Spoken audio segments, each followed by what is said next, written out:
Well, what's going on, YouTubers? It's the Natural Born Thriller, and welcome to Only Wrestling Review, the show from May 27th, 2020. This will be your AEW Dynamite results. Pertains to AEW Double or Nothing 2020 Fallout on this edition. And just let everyone know, this is not a review of this week's edition of AEW Dynamite. That will come eventually. Just let you all know that. Unfortunately, I was trying to do it earlier today, but tired, overslept, things to do as well. So there's that excuse. But I will give you those these current reviews coming up this week. Hopefully, we'll see how that turns out. It just depends. But in the meantime, Excalibur, good old JR, Jim Ross, and Tony Schiavone are your commentators. Obviously, they're in Jacksonville, Florida. And let's get right into the show. The show actually highlights from AEW Dynamite, AEW Double or Nothing 2020, excuse me, which I thought was good. And no, there's nothing said about that other than I enjoyed it. Also, we see the Inner Circle backstage. I believe at the parking lot, I'm assuming. And by the looks of it, I think it was the parking lot, but I digress. But Jericho talks about to his teammates, relating to the pep rally that they got, has to get fire and back on top after the whole stampede, the whole stadium stampede match that they had, and talk about how they gotta find ways to sell their stadium stampede champions t-shirts that they had, which they had a whole full box loaded of it from the back of the truck that they had there. Joker look upset because they got all those they got all those t-shirts, even though they didn't win the stadium stampede match. But there you go. That was funny though. The opening match was the Young Bucks and Matt Hardy versus Joey Janela and Private Party. Now what pertains to the Young Bucks, Kenny Omega, the Hangman, Adam Page, and Matt Hardy. Basically, the Hangman and Omega decided to leave, but I'm assuming to their hotel rooms or back, locker room, wherever they were at, to watch the rest of the show. They showed us, basically, they showed like a civilian's camera of the room that they were in, watching the rest of the show. I mean, they're showing one time, but basically they're letting us know that they're watching the show. They're watching the show too. And the Young Bucks, we're talking about Matt Hardy, who's broken Matt Hardy. To they want a better version of Matt Hardy, and so broken Matt Hardy ends up becoming Hardy Boy Matt Hardy. And then the Young Bucks was like, and I think it was Matt Jackson who talked to Matt Hardy about this whole thing. We want you to in the when you first debut in wrestling, and Matt Hardy was like, okay. So he goes back, and then I thought at first he's gonna like he was back in the '90s when he first came into WWF along with his brother Jeff Hardy. Basically like a mixture of the Rockers and the Rock and Roll Express. That's what I meant to say. But instead, it was just Matt Hardy with his wrestling test that he had back in 2010. I believe it was that year. Or it was 2009. It was one of those years that he started wearing those wrestling tights. And he's wearing a bandana. I mean not bandana, like a headband in a way, like the Young Bucks are. And a shirt I can't remember what kind of Matt Hardy t-shirt it was, but like I think it was an Elite t-shirt. I don't remember what it was, but Matt Hardy's on command, like looking at and everything, and then Matt Jackson's like, close enough, and then also they get to basically I doubt there's gonna be some type of ring attire that Matt Hardy is gonna make, or at least try to wear similar to what he wore when he first made his debut in professional wrestling. Because I knew what outfit they were talking about. It was just going to be impossible for that to even happen, especially during this pandemic that we're going through right now. But this had to do. Um, so the match happens.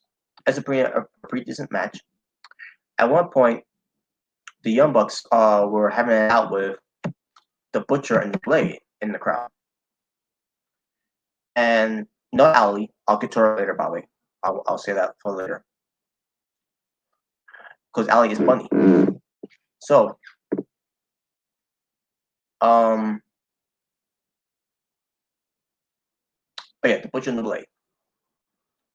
They was fine with the Young Bucks because Young Bucks did run into the Butcher and the Blade pertains to some kind of communication wherever it was. Young Bucks won that fight, by the way, to the Butcher and the Blade. Yeah, if you can imagine that. But to continue, in the end, it was Matt and the Young Bucks winning over George Janela and Private Party. Also, Matt Hardy looks over to see that Mark Quinn, he was favoring a knee injury after that time he did onto the Young Bucks, and he went to check him out to see if he's okay. Basically, showing some sportsmanship, like. And then you have Isaiah Cassidy join along with them to check on to help out Mark Quinn, while the Young Bucks are celebrating in the ring. Also, the Butcher and the Blade were in the ring, attacks the Young Bucks. All of a sudden, we see a truck arriving, and it's the arrival of FTR. Now, originally FTR was not going to be the name. It was going to be the Revolt. But at the same time, there was going to use the initials FTR, which is to Fear the Revolt or something like that.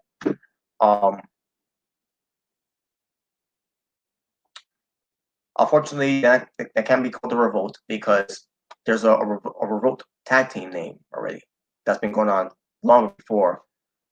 Obviously, because they were known as the Revival. So those can use that as as a way to to throw right back at WWE pertains to the Revolt, to what WWE has been doing with the Revival all these years and during that time. But the Revolt, which FTR knows who the Revolt is. In fact, they're friends with them. Unfortunately, no matter if you're friends with them, they use that name first, so they have the right to cease and desist them. So, unfortunately, that's FTR is guys with FTR now, which it can mean anything now. Which I'll talk more about that when I do the next review for AEW Dynamite, for the All Elite Wrestling review, basically. So they show up. So, formerly known as Dash Wilder, who's now Cash Wheeler, formerly known as Scott Dawson, who's now as Dax Harwood. FTR has arrived, formerly known as the Revival. So they get in the ring. They tease to go after the Young Bucks, but they go after the Butcher and the Blade instead, and took out the Blade with the spike power driver, shades of the Brainbusters, which is Arn Anderson and Tony Blanchard. And then FTR took the Young Bucks and everything, and all of a sudden the Butcher tried to go after them, and then the Butcher gets caught by FTR with the Shatter Machine, which by it's not called the Shatter Machine because unfortunately WWE owns that copyrights until they decide to to let that copyright go too, because during this pandemic right now WWE needs to cut on their budgets and everything, especially after all these numbers of ridiculous releases that WWE has been doing. But I digress. But yeah, we don't know what to call it yet. So we I don't know. But at the end of the day, FTR they helped out the Young Bucks and everything. Young Bucks was going I think they was gonna send a handshake to them. Also FTR just walks away. I can just do some just do some grudges going on there after the whole fuck the Revival thing that's been going on since you know the BET, especially with Clay Rose starting this whole thing too, by the way, being the Elite Show on YouTube. So there you go, that was it. So and we'll find out more about that once I do the next review of it.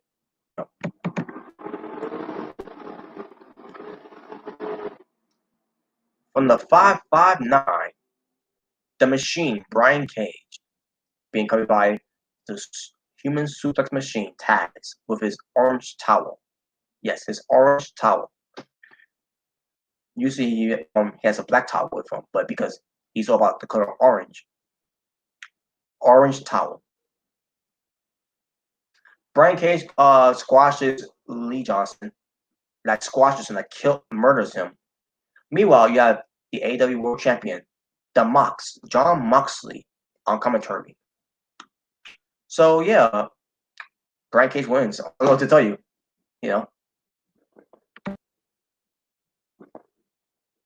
He wins with the Drew Claw way, which it was devastating to Lee Johnson. Lee Johnson took it very well. The Drew Claw that Brian Cage did. After the match, Taz gets the microphone and talks to John Moxley, who's on commentary. Says that he wants Moxley to bring all the grit and heart to Fyter Fest because Brian Cage is going to rip him his heart out, beat him if you can, survive if he lets you. And that was a promo, which is good. So there you go. Nothing to say about that. I enjoyed it. What I didn't enjoy was this next segment. Shit Baker pertains to her update about her condition. So Tony Schiavone is interviewing her.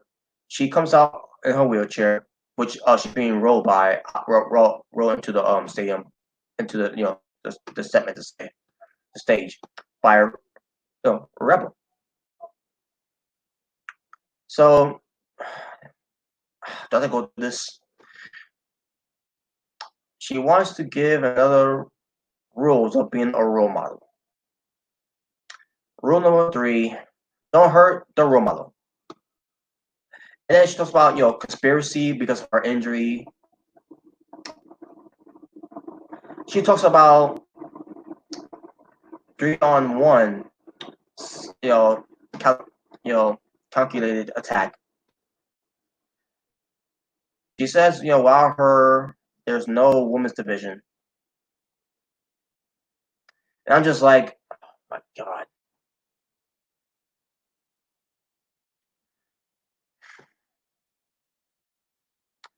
She talks about how Chris Stanlander is an alien and is a crock of shit.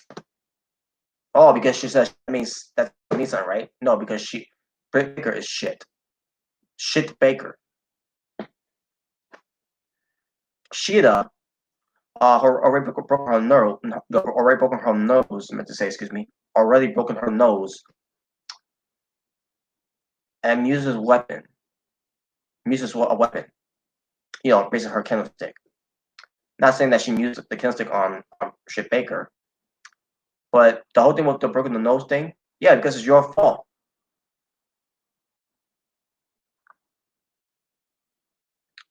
And then she talks about Nyla Rose. Basically easily guide herself away from a fraggable knee over in the air multiple times. And then she brings basically she brings up Aubrey Edwards, the official referee, the referee of AEW. She brings her up, every time she was a referee, Britt Baker always gets hurt. Yeah, because it's Aubrey Edwards' fault that you get hurt.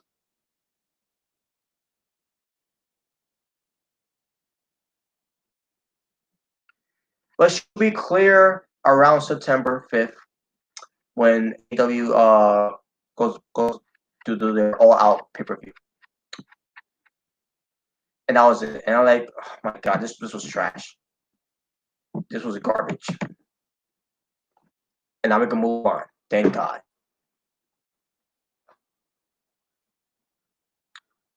Chris Jericho and the Inner Circle backstage were being interviewed by Alex Marvez.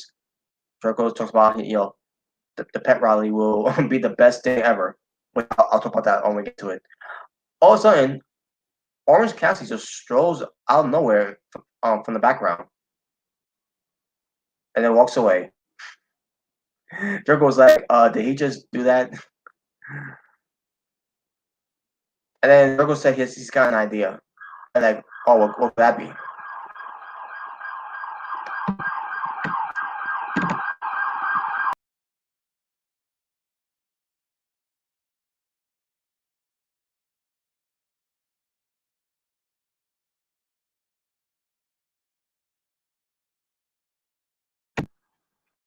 All right. Hopefully that noise is gone now. Well, I mean, obviously it's gone now, but it's still there. Just a little. I can hear it just a little bit there. Anyway, moving on. We'll get to more about that later. Orange Cassidy. AEW Women's World Champion Hikaru Shida versus Christy James, who's from Brazil. So the match happens, which non-time match by the way. Hikaru Shida still wearing her outfit from Double or Nothing. Basically, an outfit that she that's inspired by Final Fantasy. I can't remember the character's name again, so unfortunately, I apologize for that. But the match itself was pretty good. Christy, Jane, James, yeah, Christy James, she was pretty good. In the end, it was Hikaru Shida winning with the ring knee. Well, I would say the double knees. Sorry, it was a double knees as her signature, and then Falcon Arrow. So she went for the Falcon Arrow to win the match. Let's say, my apologies. But yeah, this match though. This match. During the break, we see Kenny Omega drinking milk while the Hangman Adam Page is drinking alcohol as always. And it's been no, they were at the hotel room watching the show. So then we get to, I believe it was Tony Schiavone. He's going to interview the incomplete AEW TNT champion, Cody Rhodes. And he's being covered by Arn Anderson. Yeah, for this day forward, until that belt is fully complete with everything they need to put on that belt of the TNT Championship title, I'm as of right now declaring that belt as the incomplete champion. The incomplete TNT Championship until it's fully complete. That way, I could just go back to be calling it the AEW TNT Championship. But for now, it is called the incomplete TNT Championship. But anyways, the Clay talks about Tom Brady being his favorite quarterback because he wasn't picked first, just like he wasn't picked first by Tony Khan when he was putting together the best bell-to-bell wrestlers in AEW.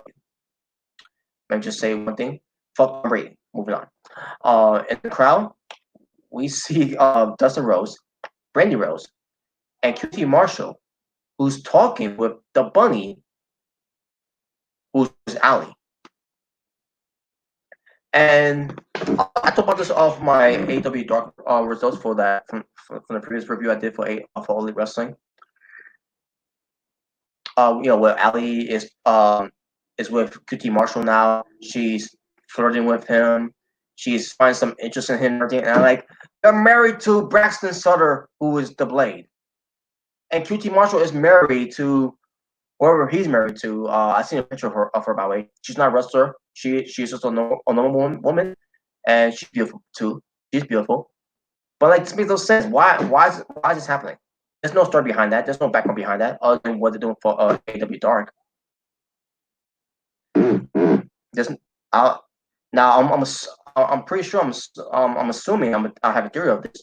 It's going to lead to eventually, the American Nightmare. No, I meant to say the Natural Nightmares. The American Nightmares, Cody. Dustin Rhodes and QT Marshall are the Natural Nightmares, with Brandy Rose as their valet. And Allie, who's the bunny, is the valet for the Butcher and the Blade. So I'm assuming that's what's going to lead to eventually somewhere down the road. I don't know what's going to happen. Maybe I could be wrong on this one, but that's my theory of what I think is what's going to happen. Will it happen? I hope so, because I want to see it. I would love to see it. You know?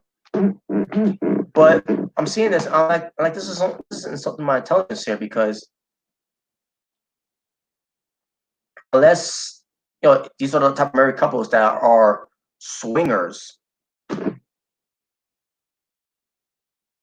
I'm not talking about Giant Swinger from Impact Wrestling. Just let everyone know. Just let you guys know that. Mm-hmm.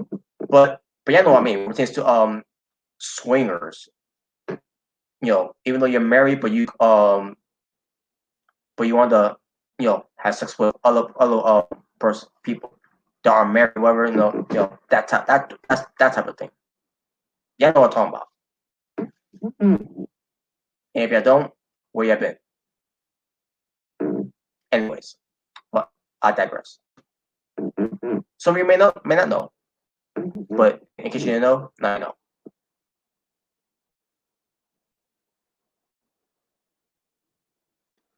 So yeah, hopefully that will lead to that. But back to Cody Rhodes.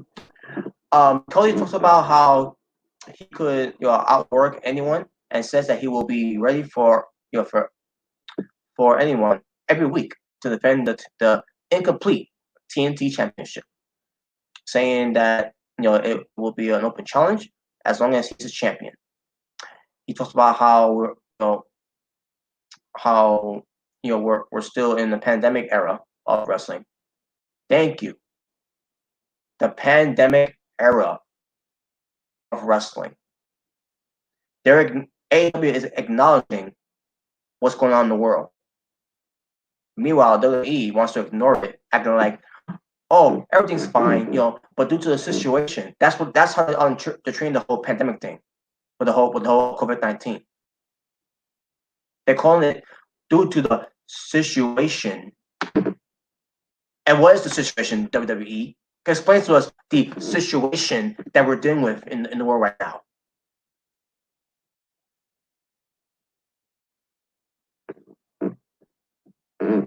So thank God for AEW for recognizing the whole pandemic situation. Impact Wrestling did that too, by the way. Impact Wrestling also acknowledged the pandemic as well. That's been going on, which I'll get to that when I do the next Impact Wrestling review.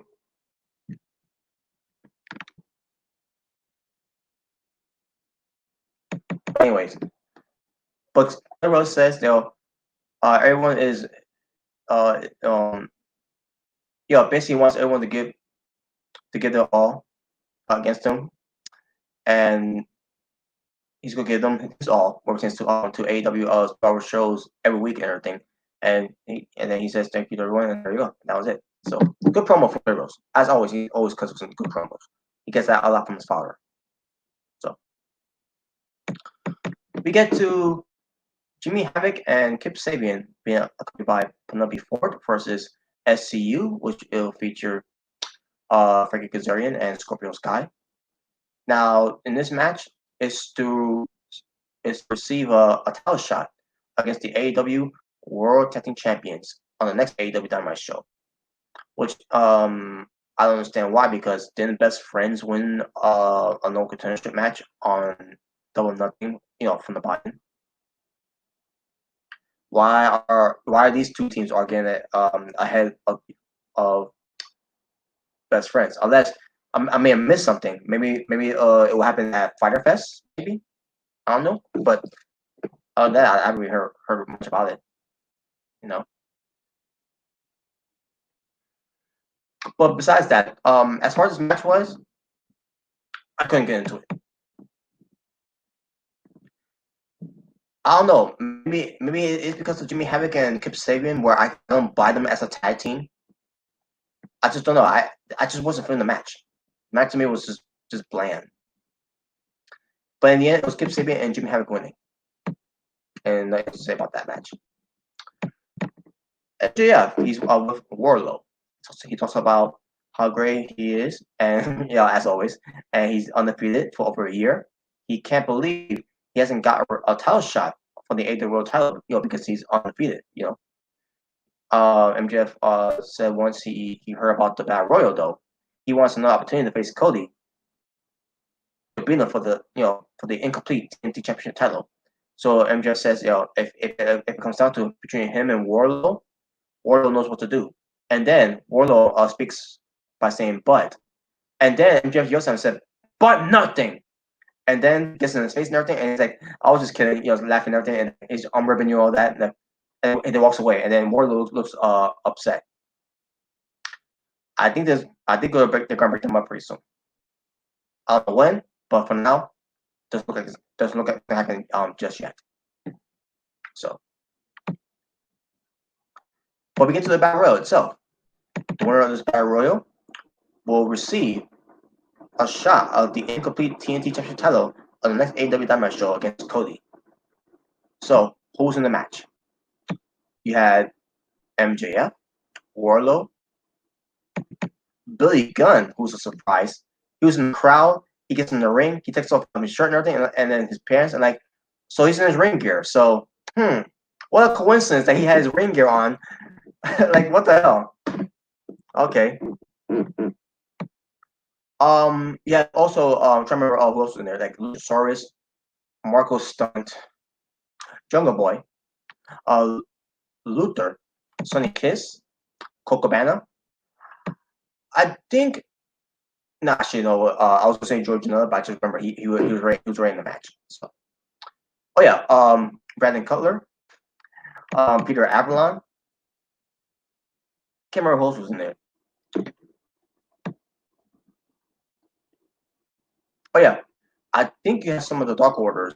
Oh, in fact, someone from the Dark Order was there, but not in the match. It was to do with something else. But I'll tell you. I'll try to remember who else was in the match. Oh yeah, Christopher Daniels. Christopher Daniels. He didn't have a match yet.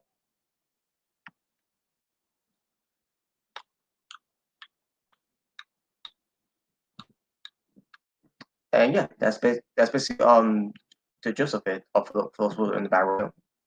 So Orange Cassidy was in it too, by the way. And I stand for last and here's why. Orange Cassidy comes out. He blindly gets attacked by Santana Ortiz, out and powerful from the inner circle. And they've been the load sock and everything. And the match started. And then also the match starts. And I knew where they were going with this. Orange Cassidy was going to be saved for last, which he was. We'll get to that later. But I'll tell you why I hate in this match though. Marco Stunt. I hate Marco Stunt being in the match. No, he didn't do the floss. He eliminated Christopher Daniels.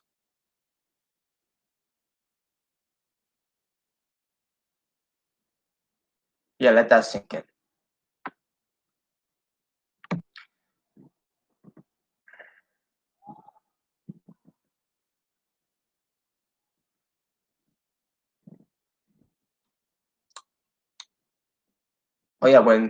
This by the way. When Sinkis got eliminated, I don't remember who he got eliminated by. But when he got eliminated, MJF went in on the side of the ring and started beating him up on Saint Kiss. And I said, like, what the hell was that about?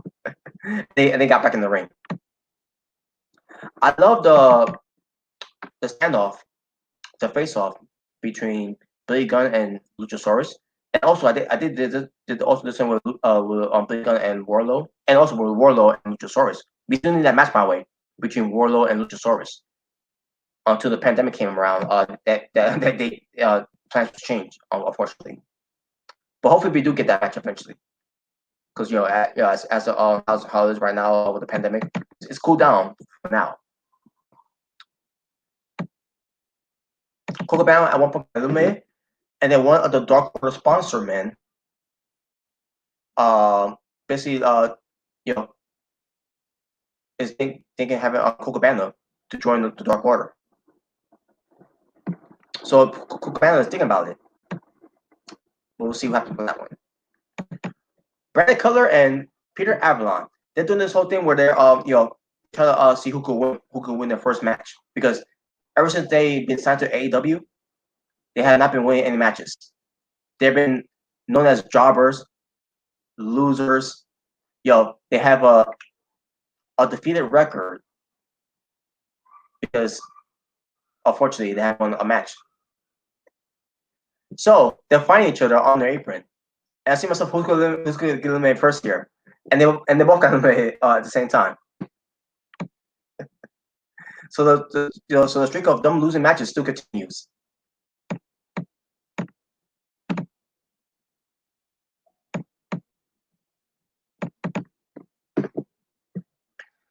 Marcus Stunt eventually got eliminated, I believe by Warlow, if I'm not mistaken.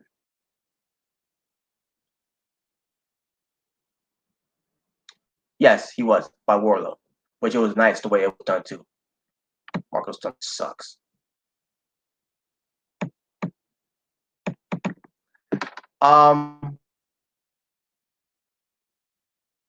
So down to MJF, Warlow, Luchasaurus, Jungle Boy, Billy Gunn, and also Orange Cassidy. We almost forgot about him too. So MJF and Warlow ended up getting sent out of the ring. One thing happened. MJF hit Warlow by mistake with his diamond ring. I believe he tried to hit Jungle Boy, if I'm not mistaken. Luchasaurus, oh, by the way, I forgot to mention this. Luchasaurus and Billy Gunn got eliminated by both Warlow. Actually, I don't remember if Warlow did eliminate both of them.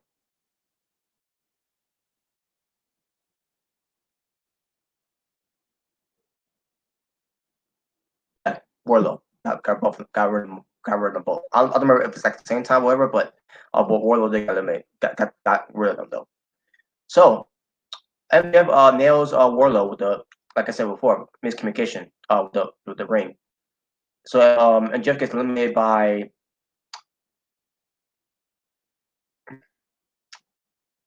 I believe it was by Jungle Boy. Yeah, Jungle Boy eliminated MJF, and then Orange Cassidy. Let's see, I'm sure how it was done.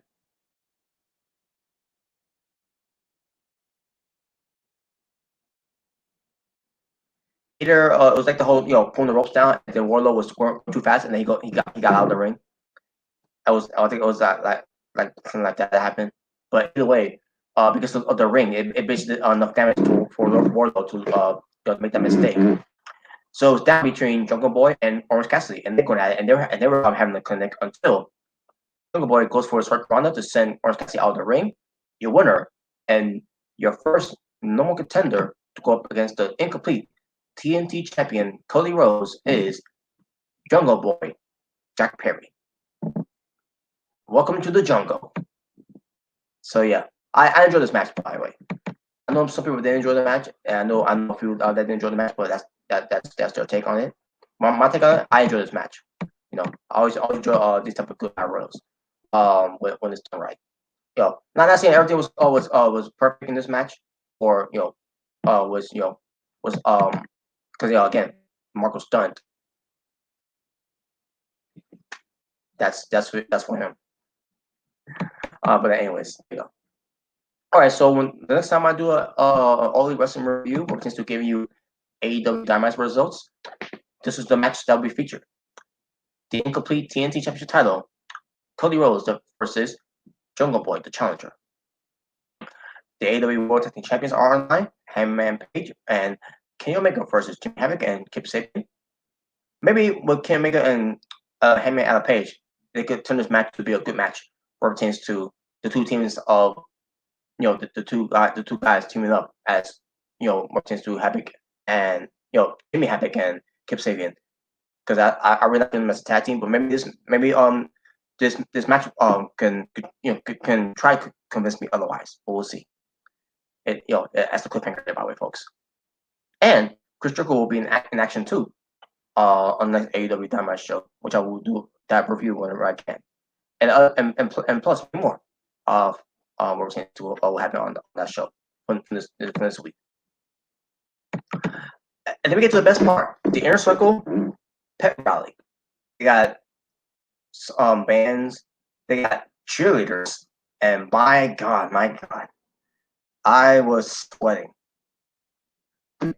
I was like, is it just me or are these cheerleaders looking so freaking hot? The inner circle cheerleaders, that's what they were. I love them. Love them all. And then usually I get upset with this, but Vicky Guerrero, she heads out with her pom poms too. She's a part of the cheerleader thing as well, and she announces the inner circle coming out, by names. So I was fine with Vicky Guerrero doing this because at the end of the day, you still got the cheerleaders out there, and I enjoyed them until they left. Once they left, I'm like, no, please don't go, please don't go. I was having fun. Man, if I was there in person, I'm not gonna contain myself. They'll have to call the cops on me. Oh man. Anyways, I digress. So Chris Jericho, he gets a microphone. It's been a rough time for the group, but they will rise again. Yes, they will. It's not just for them, but for everyone in the crowd. And they start doing a bunch of their Stadium Stampede Champions T-shirts, even though they didn't win. But it's a nice T-shirt though. Yeah, it's a nice T-shirt. That they got.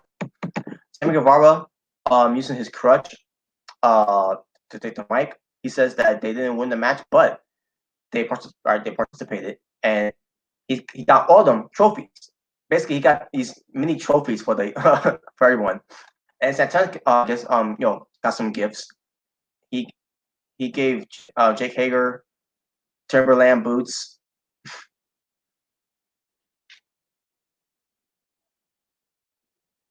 I must have fell. I'll worry about it later. Sammy Guevara got the Vicks Vapor Rub. Those type of stuff. Chris Jericho got a picture of Mark Anthony, and Chris Jericho was so excited, like it's a picture. It's just a picture of Mark Anthony. It's not like Mark Anthony was there. But anyways, I digress. And then Jericho brought he bought a scooter for Sammy Guevara. So Sammy Guevara gets he's so excited for that scooter. Sammy Guevara does the trademark smile and hug Chris Jericho and everything. And then Ortiz, he got some headphones to help stop ringing bell noise from Double or Nothing after the whole thing with Matt Hardy. Yeah, because that's one thing that happened with Ortiz. There was a bell out of nowhere in the stadium, and Matt Hardy uses that bell to ring the head of Ortiz. And the headphones that Ortiz had was Puerto Rican headphones, which was cool. And then Jake Hager. Jake Hager, this is a side I've never seen of Jake Hager. He reads a poem. I kid you not, he reads a poem, and in that poem he gets angry at someone. I remember, I think it was either to the Elite or whoever. He was pissed off, and then they calm him down. And Sammy Guevara asked Jericho what he wants, and then Jericho says what he wants is the head of Mike Tyson, the baddest man on the planet, because he hasn't forgotten what Mike Tyson did to him back in 2010 on a Monday night.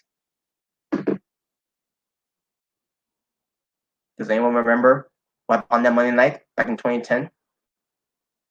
A certain guest host on Monday Night Raw. Just say. So Jericho turns. Basically, he calls out, Mike Tyson, right? Mike Tyson comes out. He comes out with his entourage, and this reminds me of Tyson and Austin from '98, from that Raw show. Except it's a little different because Jericho is out for revenge. He's out for revenge on Mike Tyson. Back then, Stone Cold just want to start trouble with Mike Tyson, and Mike Tyson didn't want to have any of it until No Choice. So Jericho and Tyson are getting up in each other's faces and everything. They're talking trash to each other and whatever. Tyson takes off his shirt versus and everything. He pushes Jericho. Jericho pushes back. All of a sudden, they all hell breaks loose. You know, an entire pull apart going on from Mike Tyson's side of his group, and then Inner Circle, and then you got the entire locker room coming out. Some were wrestlers, some were with security. Some were, I think, were referees as well. Yeah, that's my friend. Yeah, there were referees there. It was pandemonium going on. Like I was loving it. I was like Tyson and Jericho, all hell's breaking loose. This was basically compared to what happened with Tyson in Austin during that time. And they decided to rehash it and recycle on that whole thing with Jericho and Tyson, which is good because Tyson is in the best shape of his career right now, the best shape of his life, to say the least. While Jericho still got that dad bod. Yeah, a little bit of the bubbly, if you know what I mean. But yeah, you see Cody there back, trying to hold Tyson back. Cocabana, holding back Jericho. You got other people holding back Jericho as well. It was crazy, man, and that's how the show ended. And I'm like, wow, what a way to end the show! I thought that was great. I loved it. It's gonna probably lead to a match between Jericho and Tyson. I'm assuming probably at Fighter Fest, but we'll see. To be continued on that one for the next review of it for the Dynamite results.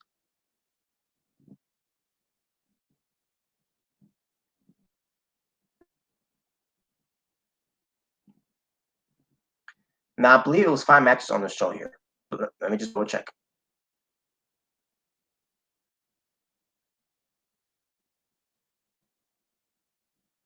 Yeah, 5 matches.